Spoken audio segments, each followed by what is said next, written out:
I appreciate that question, and I get it a lot, especially when I sign on to a Zoom meeting or I hand somebody a business card.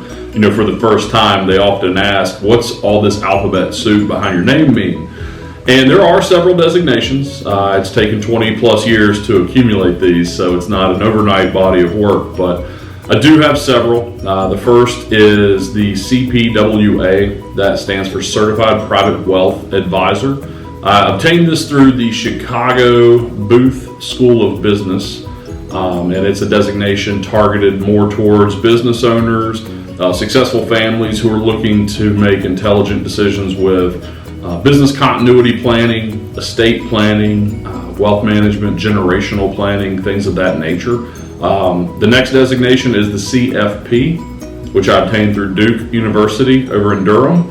The CFP is probably the most well-known designation in our industry. It sets the standard to work at a confident and competent perspective from a fiduciary lens. It's a very planning-based designation, and it's one that has just been one that our clients look for, as they should, and it's one that I'm very proud of that I picked up back right after my first son was born. My next designation is the AIF, that stands for Accredited Investment Fiduciary. That designation basically holds me to a standard where I have to put my client's interests first above all other things. And it's a designation I'm very proud to share and to use daily as we go to make recommendations for the folks we serve. The next designation is the AEP, that is Accredited Estate Planner. I love estate planning. I think it's something that is often deemed as, is reserved for the wealthy, and that's not the case, right? We all need to have our estate plan in order, but people's estates can get pretty confusing. They can get pretty interesting, especially if it's a highly concentrated estate, whether it's a business interest, whether it's equity holdings, whether it's trying to equalize inheritance, or really look to empower the next generations as opposed to entitle the next generations. There's also a philanthropic component to that, which I really, really enjoy, as well as I support our local community. My next designation is the RICP, that is the Retirement Income Certified Professional. Retirement income is something that we do every week here at the firm.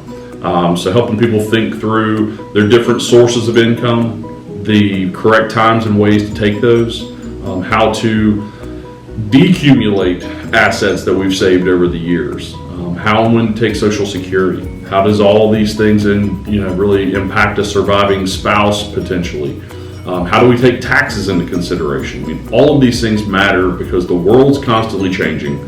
Regulations, legislation are always changing. So having that designation is something that I use on a consistent basis. The next is the LUTCF. The LUTCF stands for Life Underwriting Training Certified Fellow. It's basically a CFP light, if you will. That was a designation I picked up back in 2007 through the American College. It's a broad-based planning designation with background in all sorts of areas of finance.